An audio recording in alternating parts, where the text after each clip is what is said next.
The CEO challenged the single dad, Janitor, to a piano duel, but his final note broke her in tears.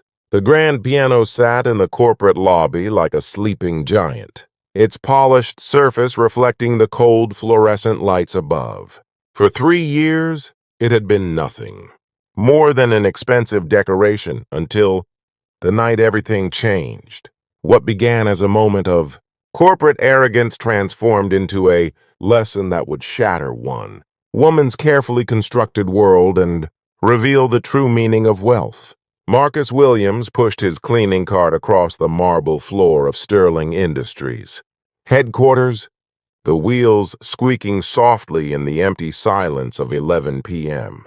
His hands, calloused from years of labor, gripped the mop handle as he worked his way through the executive floor. At 42, his shoulders carried more than just the weight of his janitorial duties. They carried the responsibility of raising his 8-year-old daughter, Emma, alone. The grand piano caught his eye as it did every night. Marcus paused, glancing around the deserted lobby. His fingers twitched with a familiar longing. It had been so long since he'd played, really played. Before his wife Sarah's illness, before the medical bills that had swallowed his music career whole, before he'd traded his dreams for mop buckets and night shifts. He approached the instrument slowly, reverently. His rough fingers touched the keys, and for just a moment he forgot where he was. A soft melody floated through the empty space, Chopin's Nocturne in E-flat major. The notes cascaded like water over stones, filling the cold corporate lobby with unexpected warmth. "What do you think you're doing?" Marcus jerked his hands back as if the keys had burned him. Victoria Sterling stood in the doorway of her corner office, still in her designer suit despite the late hour. At 38, she was the youngest CEO in the company's history, brilliant, ruthless, and known for her ice-cold demeanor. Her heels clicked sharply against the marble as she approached. "I'm sorry, Miss Sterling, I shouldn't have—" "You're the janitor." It wasn't a question. Her gray eyes swept over him dismissively. "That piano is worth more than your annual salary." "It's not a toy." Marcus nodded, heat rising to his face. "I apologize. It won't happen again." But Victoria had noticed something. In those brief notes, a skill that didn't match the uniform he wore. Her competitive nature, the same drive that had pushed her to the top of the corporate ladder, suddenly sparked to life. "You play?" she asked, her tone challenging. "I used to.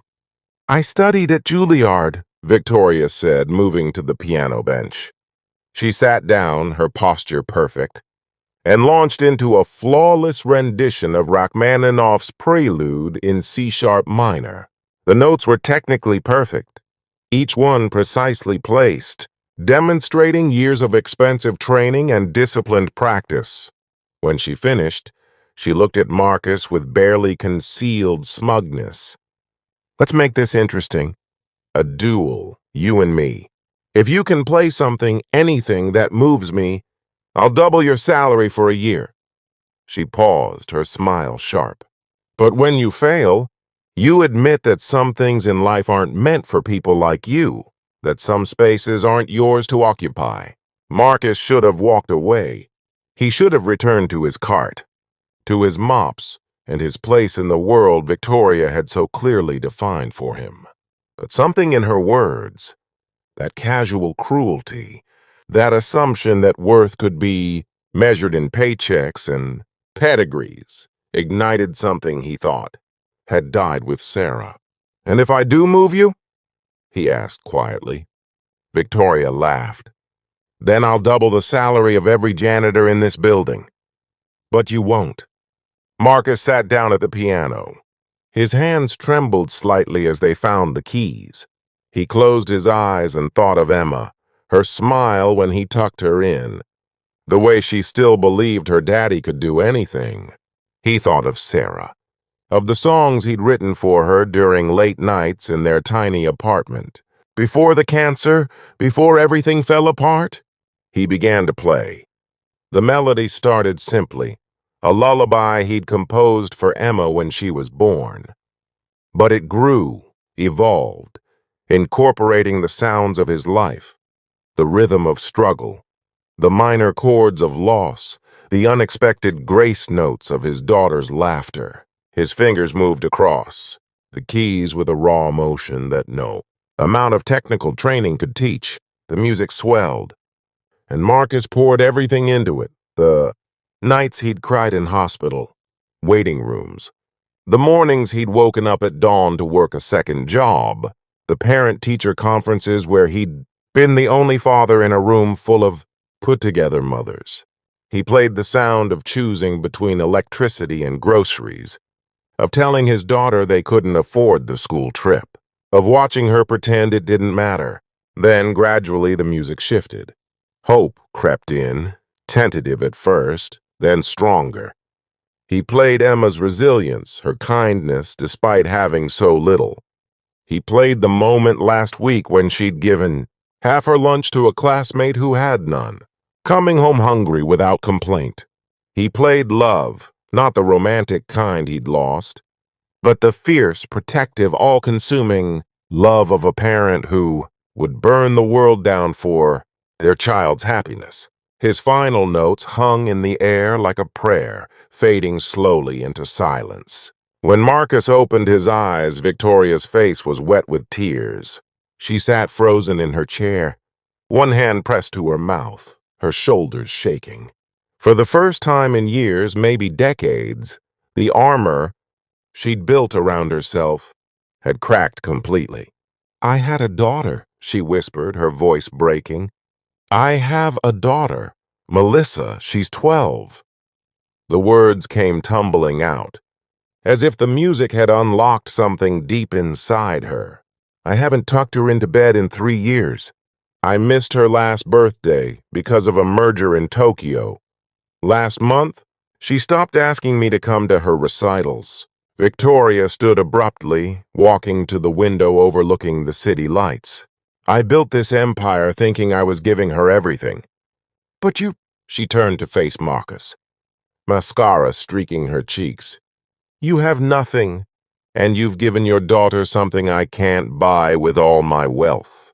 You've given her you." Marcus remained seated, his hand still resting on the keys. "I don't have nothing," he said softly. "I have her. That's everything." The silence that followed was different from before.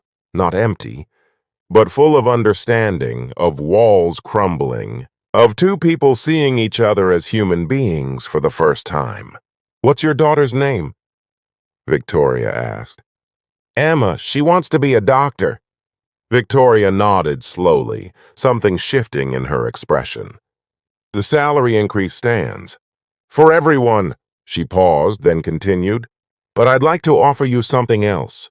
Our company has a scholarship program for employees' children. I've never actually looked at who applies or who gets rejected. I think that needs to change."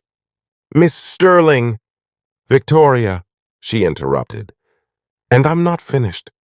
We also have an education benefit program that no one uses because the HR team buried it in paperwork.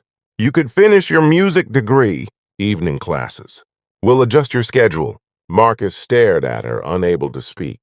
"I can't get back the time I've lost with Melissa," Victoria said, her voice steadier now. "But maybe I can stop stealing time from other parents. Maybe I can remember that the people who clean these offices, who keep this building running, have dreams too, have children who need them." She walked back to the piano and extended her hand.